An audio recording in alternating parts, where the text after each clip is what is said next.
اس کا بھلا کیا کام ہے خالہ نیچے آنے کا؟ ایسے لگ رہا تھا جیسے وہ میرے کمرے تک آیا ہے۔ خالہ نے غصے سے مجھے دیکھا، پھر کہنے لگی 4 دن ہوئے وہ تو گھر خالی کر کے چلا گیا ہے۔ میں تو بڑی خوش تھی کہ کوئی کرایہ دار مل گیا، لیکن دیکھو کیسی منحوست چھائی ہوئی ہے کہ وہ بنا بتائے ہی یہ گھر چھوڑ کر چلا گیا۔ خالہ کی بات سن کر میں حیران رہ گئی۔ میں نے تو اپنی آنکھوں سے اوپر سیڑھیوں کی طرف جاتے ہوئے اسے دیکھا تھا، اور اگر وہ کرایہ دار نہیں تھا تو پھر کون تھا؟ خالہ نے رشتے والوں کو صاف انکار کر دیا تھا۔ ان کا کہنا تھا کہ اگر میری شادی کر دی تو پھر گھر کا کام کاج کون کرے گا؟ انہوں نے مجھے گھر کے کام کے لیے تو اس گھر میں رکھا ہوا تھا۔ مجھے اس بات کا کوئی دکھ نہیں تھا۔ ویسے بھی جس کے ماں باپ نہیں ہوتے اسے ساری زندگی ایسے ہی صبر کر کے جینا پڑتا ہے، اور یہی سب کچھ میرے ساتھ بھی ہو رہا تھا۔ میرا سب سے بڑا سہارا تو خدا تھا، خدا کی ذات جس کی وجہ سے میں زندہ تھی۔ بار بار دل کرتا کہ میں اپنی ماں کی قبر پر جاؤں۔ کتنے دن ہو گئے تھے میں واپس اپنے گاؤں نہ گئی تھی، لیکن خالہ سے کہنے کی ہمت ہی نہ ہوتی، کیونکہ گھر میں کوئی بھی مجھے سیدھے منہ بات نہیں کرتا تھا۔ لیکن ایک دن میں حیران رہ گئی، جب میں سو رہی تھی تو آدھی رات کو کوئی دروازہ کھول کر اندر آیا۔ تو میں نیم غنودگی کی کیفیت میں تھی، کیونکہ پورا دن گھر کا کام کاج کرتی رہتی تھی، اسی لیے تھکی ہاری بستر پر لیٹ کر ڈھیر ہو جاتی تھی۔ لیکن آج میں نے کسی کو اپنے کمرے میں آتا ہوا محسوس کیا تو ایسے ہی نیند میں آنکھیں کھول کر دیکھا۔ حیران رہ گئی، وہ خالو تھے جو میرے کمرے میں نہ جانے کیا کر رہے تھے۔ مجھے یوں جاگتے دیکھ کر ہڑبڑا کر کہنے لگے، ارے بیٹا تجھے چائے کا بولنے آیا تھا، سر میں درد ہو رہا ہے، چل جلدی سے چائے بنا دے۔ میں گھبرا کر اٹھ بیٹھی تھی، بھلا آدھی رات کو خالو میرے کمرے میں کیوں آئے تھے؟ میں نے دیکھا کہ رات کے 2 بج رہے تھے۔ میں نے اٹھ کر چائے بنائی۔ خالہ بے خبر سو رہی تھی، پورا گھر ہی مدہوش تھا، لیکن خالو اپنی بیٹی کو بھی تو چائے کا کہہ سکتے تھے، انہوں نے مجھے ہی کیوں کہا؟ میرے پورے وجود میں سنسنی سی دوڑ گئی تھی۔ اب مجھے نیند تو نہ آ رہی تھی، اس لیے ہاتھ میں وہی تسبیح لے کر خدا کو یاد کرنے لگی۔ تھوڑی ہی دیر بعد تہجد کا وقت ہو گیا تو وضو کرنے کے لیے باہر آ گئی۔ خالو جاگ رہے تھے، اس لیے کمرے میں جانے کا دل نہ کر رہا تھا۔ جائے نماز لے کر میں اوپر چھت پر چلی آئی۔ صحن میں نماز پڑھ رہی تھی۔ جب نماز ختم ہوئی تو میں نے کسی کا سایہ زمین پر دیکھا۔ وہ لمبا چوڑا وجود تھا جو بالکل میرے پیچھے کھڑا تھا۔ اب میرے پورے وجود میں سنسنی دوڑ گئی۔ یہ سب میرا وہم نہیں تھا، کچھ تو وجہ تھی جو میرے ساتھ یہ سب ہو رہا تھا۔ میں جب بھی چھت پر آتی تھی تو کسی کی موجودگی کا احساس بڑی شدت سے ہوتا تھا۔ میں نے گھبرا کر رونا شروع کر دیا۔ کسی سے یہ بات کہتی تو مجھ پر ہی الزام لگاتے کہ میں بھوت پریت کا ذکر بہت کرتی ہوں یا پھر ایک آسیب زدہ لڑکی ہوں، اس لیے میں کسی سے یہ بات کہہ بھی نہ سکتی تھی۔ مجھے روتے ہوئے دیکھ کر وہ عجیب سا سایہ لمبا ہوتا چلا گیا اور سامنے والی دیوار میں پیوست ہو گیا۔ ہیروں کی طرح چمکتی ہوئی وہ سفید تسبیح ابھی بھی میرے ہاتھ میں تھی۔ میں پلٹ کر نیچے جانے ہی والی تھی، لیکن اچانک مڑتے ہوئے کسی کے وجود سے ٹکرائی۔ وہ لمبا چوڑا وجود سفید لباس پہنے نورانی چہرہ لیے میرے سامنے کھڑا تھا۔ میں حیران پریشان رہ گئی، یہ تو وہی کرایہ دار تھا، لیکن خالہ تو کہہ رہی تھی کہ یہ یہاں سے چلا گیا ہے۔ آپ یہاں کیا کر رہے ہیں؟ میں گھبرا کر اس سے کہنے لگی، میں اپنی ایک قیمتی چیز لینے آیا ہوں، تم نے وہ چیز اپنے پاس رکھ لی ہے، اس لیے مجھے بے چینی ہو رہی ہے۔ کون سی چیز؟ میرے پاس تو ایسی کوئی چیز نہیں، میں گھبرا کر اس سے کہنے لگی۔ وہ تمہارے ہاتھ میں ہے۔ اس نے تسبیح کی طرف اشارہ کیا تھا۔ تو کیا یہ تسبیح تمہاری ہے؟ اس نے مسکرا کر دیکھا، پھر کہنے لگا، ہاں یہ تسبیح میری ہے، میں ہر نماز کے بعد اسے باقاعدہ پڑھتا ہوں، یہ بہت خاص تسبیح ہے، یہ کوئی عام تسبیح نہیں بلکہ اس میں ہیرے کے موتی جڑے ہوئے ہیں۔ میرے پیروں تلے سے زمین نکل گئی تھی۔ اس کی جگمگاہٹ کو میں ایسے ہی سمجھتی تھی، گمان بھی نہ تھا کہ یہ ہیروں کی تسبیح ہوگی۔ بے اختیار میں اسے دیکھی گئی۔ میری آنکھوں میں بے یقینی دیکھ کر وہ کہنے لگا، یہ ہمارے قبیلے کے شہنشاہ جنات کا دیا ہوا خاص تحفہ ہے، یہ میرا ہے، اسی لیے جب جب میں اسے تمہارے ہاتھوں میں دیکھتا ہوں تو مجھے بے چینی سی ہو جاتی ہے، لیکن تم بھی ایک نیک اور دیندار لڑکی ہو، اس لیے مجھے خوشی ہے کہ تم نے اس کا استعمال بہت اچھا کیا ہے۔ اس کی بات پر میرے چہرے پر ہوائیاں اڑ گئی تھی۔ شہنشاہ جنات کا تحفہ ہے؟ یہ انسان کیا کہہ رہا ہے؟ میرے چہرے پر خوف دیکھ کر وہ کہنے لگا، گھبراؤ مت، میں کافی عرصے سے کسی کام کی وجہ سے یہاں پر رہتا ہوں، کسی کو میرے بارے میں خبر نہیں، میں ایک جنزاد ہوں۔ اب تو میں خوف سے کانپ کر رہ گئی تھی۔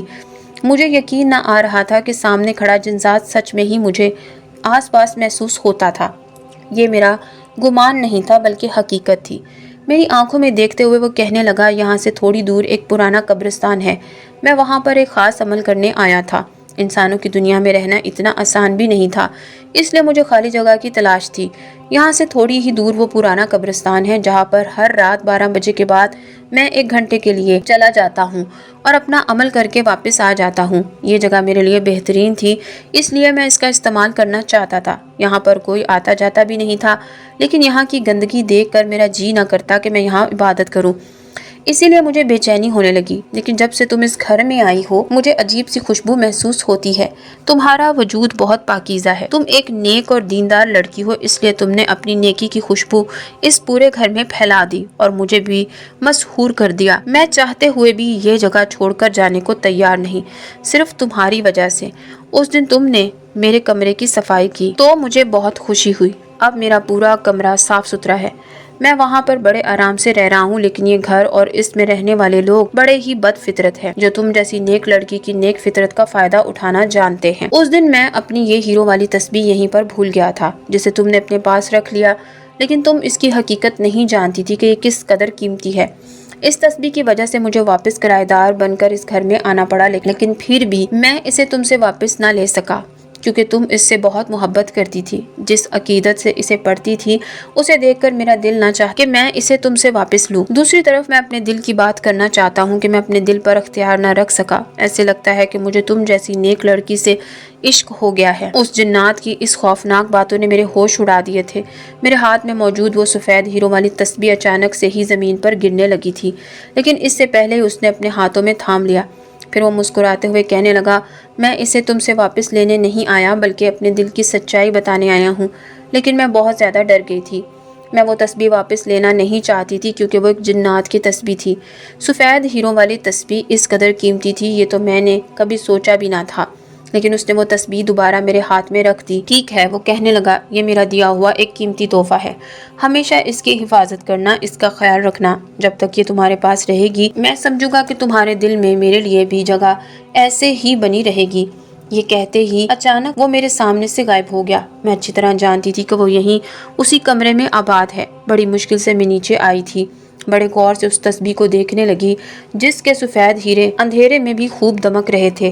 اب میں نے اسے کسی قیمتی خزانے کی طرح سنبھال کر رکھ لیا۔ دوسرے دن نہ جانے کیوں میں اپنے اندر ایک عجیب سی تبدیلی محسوس کر رہی تھی۔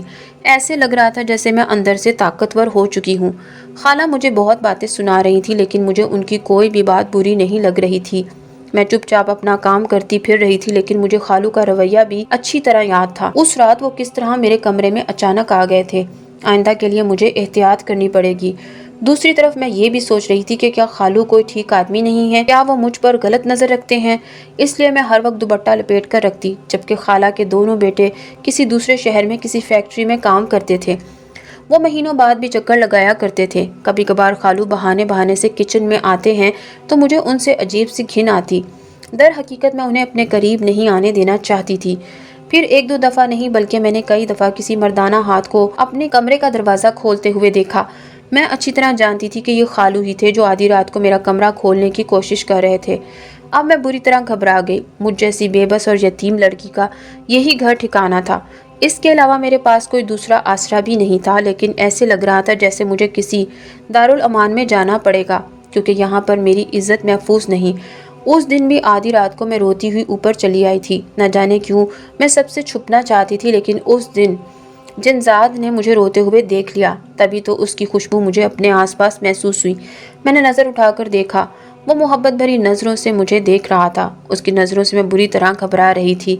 پھر وہ کہنے لگا، گھبراؤ مت، میں تمہاری حفاظت کرنے کے لیے یہاں موجود ہوں، میں تمہارا محافظ ہوں، تمہیں کوئی غلط انسان چھو بھی نہیں سکتا، اس سے پہلے ہی میں اس کا برا حشر کر دوں گا۔ اس کی بات سن کر میں حیران رہ گئی تھی۔ اب ایک عجیب سا احساس مجھے ہر وقت اپنے گھیرے میں لے کے رکھتا، ایسا لگتا جیسے میں اکیلی نہیں ہوں، کوئی ہے میری حفاظت کرنے کے لیے اور مجھے کسی سے کوئی خطرہ نہیں۔ سوچ کر میں اپنے آپ کو خوش کرتی رہتی تھی، لیکن تبھی گھر میں شادی کا ہنگامہ گونج اٹھا۔ راحت کی شادی ہو رہی تھی، وہ خالہ کی سب سے بڑی بیٹی تھی۔ گو کہ اس کی عمر بہت زیادہ ہو گئی تھی، لیکن پھر بھی ایک اچھا رشتہ اسے مل گیا تھا۔ مجھ پر پہلے سے بھی زیادہ کام بڑھ گیا تھا۔ اب مجھے اپنی نمازیں پڑھنے کا وقت بھی نہ ملتا۔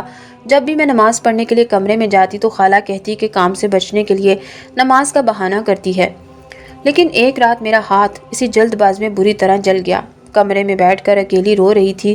کسی کو اتنا خیال بھی نہ رہا کہ وہ میرا ہاتھ پر مرہم ہی لگا دیتا یا مجھے کوئی دوائی دلوا دیتا، تو اپنے جلے ہوئے ہاتھ کو دیکھ کر میں سسک رہی تھی۔ جب روتے روتے یوں ہی سو گئی تو ایسا محسوس ہوا جیسے کوئی میرے ہاتھ کو چھو رہا ہو، کوئی میرے ہاتھ پر دوا لگا رہا تھا۔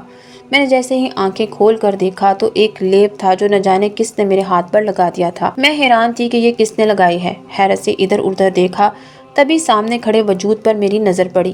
مسکراتی ہوئی نظروں سے دیکھتا ہوا وہ جن ذات مجھے محبت بھری نظروں سے دیکھ رہا تھا، اس کا احساس پا کر تو میں جیسے پھر سے جی اٹھی تھی۔ وہ بڑی نرمی اور مہربانی سے کہنے لگا، مجھے تمہارے دکھ تکلیف کا احساس ہے۔ کیا تم ایک خوش حال زندگی نہیں گزارنا چاہتی؟ کب تک اپنے دکھوں سے لڑتی رہو گی؟ میں اداس ہو کر کہنے لگی، میں ایک یتیم لڑکی ہوں، میرے سر پر ہاتھ رکھنے والا کوئی بھی نہیں ہے، میری ساری زندگی یوں ہی گزرے گی۔ تبھی وہ گہری نظروں سے مجھے دیکھتے ہوئے کہنے لگا، بس چند دن انتظار کرو، اس کے بعد تمہاری زندگی ہمیشہ کے لیے بدل جائے گی۔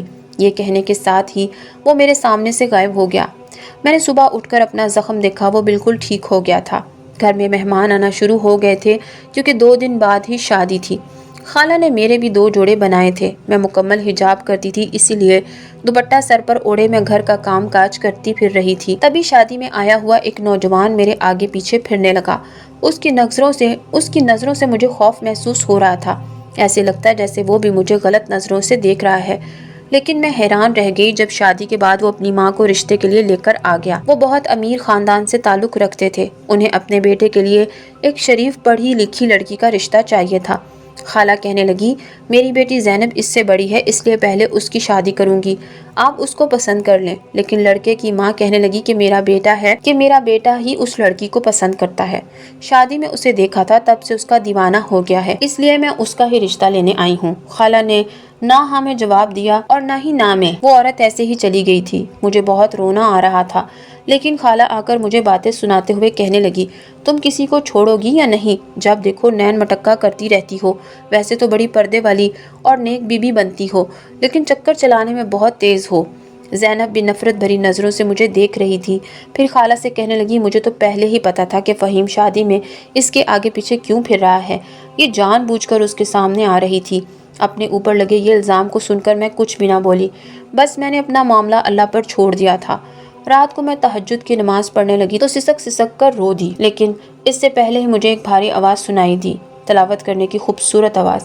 میں اپنے کانوں سے سن رہی تھی، چپ چاپ وہ تلاوت سنتی رہی۔ میں جانتی تھی کہ تلاوت کرنے والا کون ہے، یہ وہی نیک جن ذات تھا جو ہمیشہ مجھے تسلی اور دلاسا دیتا تھا۔ پھر میں نے وہ سفید ہیروں والی تسبیح اٹھائی اور خدا کو یاد کرتے ہوئے اپنے دل کو ڈھارس دینے لگی۔ تھوڑی دیر بعد وہ جن زادہ میرے سامنے آیا تھا جسے دیکھ کر مجھے ہمیشہ حوصلہ ملتا تھا۔ وہ مجھے روتے ہوئے دیکھ کر غضبناک ہو گیا۔ پھر کہنے لگا، میں چاہوں تو اپنی طاقت سے 1 منٹ میں اس گھر والوں کو برباد کر دوں، لیکن یہ بد فطرتی میرے اندر نہیں۔ اگر تم اپنے کیے کا بدلہ ان سے لینا چاہتی ہو تو مجھے بتاؤ۔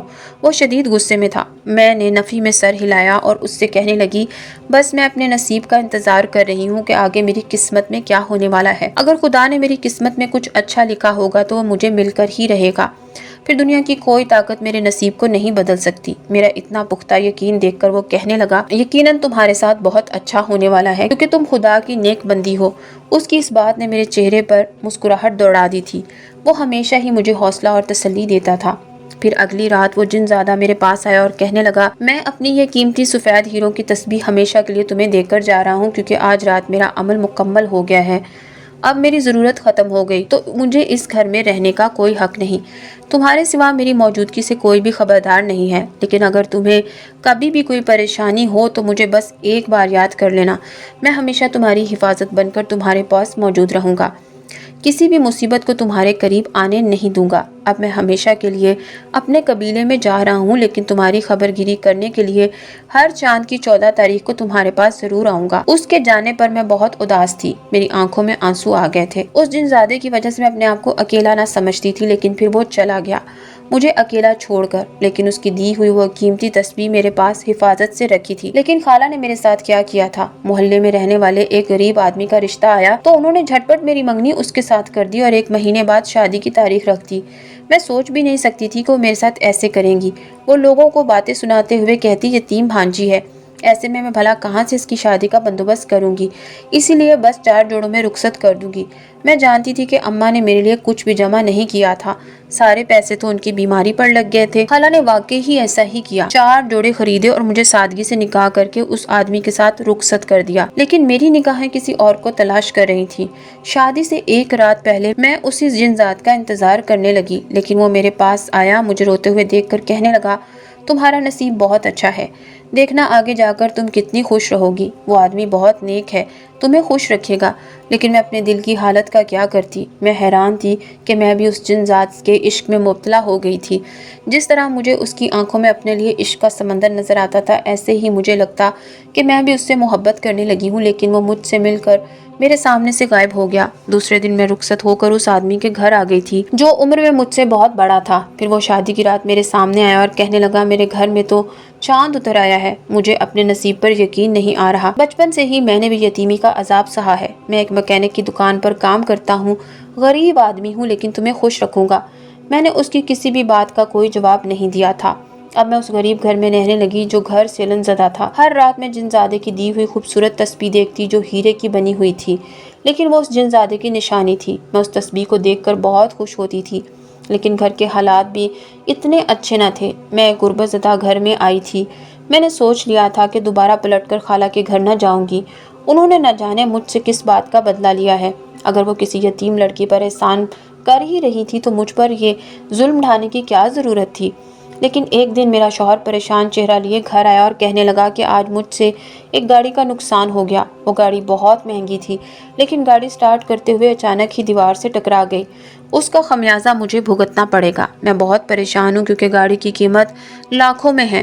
اس کا مالک تو مجھے جان سے مار دے گا۔ وہ بہت پریشان لگ رہے تھے۔ انہیں یوں پریشان دیکھ کر میں بھی شدید پریشانی میں آ گئی۔ لیکن اس رات وہ جن ذات میرے پاس آیا اور سرگوشی میں کہنے لگا، اپنے شوہر کی مدد کرو، اس وقت اسے تمہاری مدد کی ضرورت ہے۔ لیکن میرے پاس تو کچھ بھی نہیں، میں بھلا اس کی مدد کیسے کر سکتی ہوں؟ تب وہ مسکرا کر کہنے لگا، وہ ہیرے تمہارے کب کام آئیں گے؟ اس سے تم اپنی قسمت بدل سکتی ہو۔ اس کی بات سن کر میں حیران رہ گئی۔ لیکن وہ ایک تسبیح ہے، میں بھلا اس تسبیح کو کیسے بیچ سکتی ہوں؟ میری بات سن کر وہ مسکرایا، پھر کہنے لگا، یہ شہنشاہ جنات کے دیے ہوئے قیمتی تحفے ہیں جو میں نے تسبیح کی صورت میں اپنے پاس حفاظت سے رکھے ہوئے تھے، لیکن اب تم ان کی مالک ہو۔ یہ تسبیح نہیں، در حقیقت خوبصورت قیمتی ہیرے ہیں۔ اگر تم ایک ہیرے کو بھی یہاں پر فروخت کرو گی تو اس کی قیمت لاکھوں میں ہوگی، اس لیے تم اسے بیچ کر اپنی قسمت بدل سکتی ہو۔ غربت بھری زندگی جینے کی ضرورت نہیں، جا کر اپنی قسمت بدلو، اور ایسی کئی تسبیح میں تمہیں اپنے قبیلے سے لا کر دے سکتا ہوں۔ اس کی بات نے مجھے خوش کر دیا تھا۔ دوسرے ہی دن میں نے اپنی قسمت آزمانے کا فیصلہ کیا اور اس تسبیح کا ایک دانہ لے کر دکان پر بیچنے چلی گئی۔ واپس آئی تو میرے پاس لاکھوں روپے تھے۔ میں نے اپنے شوہر کو دیے تو وہ حیران رہ گیا۔ پھر میں نے اسے بتایا کہ میرے پاس جنات کا دیا ہوا ایک قیمتی تحفہ ہے۔ اسے یقین نہ آیا تھا، لیکن جیسے ہی میں نے وہ تسبیح دکھائی تو وہ حیران رہ گیا اور خوش بھی نظر آیا۔ پھر کہنے لگا، مجھے شروع سے ہی ایسے لگتا تھا کہ تم پر کسی جنات کی خاص نظر ہے، کیونکہ اکثر میں نے تمہارے ارد گرد ایک سائے کو منڈلاتے ہوئے دیکھا تھا۔ جب بھی تم اپنے جائے نماز پر ہوتی تھی تو تم مجھے اکیلی نظر نہیں آتی تھی، بلکہ تمہارے ساتھ کوئی بیٹھا ہوا بھی دکھائی دیتا تھا جو تمہیں دیکھتا رہتا تھا۔ لیکن میں تم سے خوف زدہ رہتا، نہ جانے تمہارے ساتھ یہ ظلم کیوں کیا گیا، حالانکہ تم ایک خوبصورت دیندار لڑکی ہو۔ مجھ سے زیادہ خوبصورت لڑکا تمہیں مل سکتا تھا۔ لیکن میں نے اپنے شوہر کا ہاتھ تھاما اور کہنے لگی، اب میں نے اپنے اس نصیب کو قبول کر لیا ہے، مجھے آپ سے محبت ہو گئی ہے کیونکہ خدا نے آپ کو میرے نصیب میں لکھا ہے۔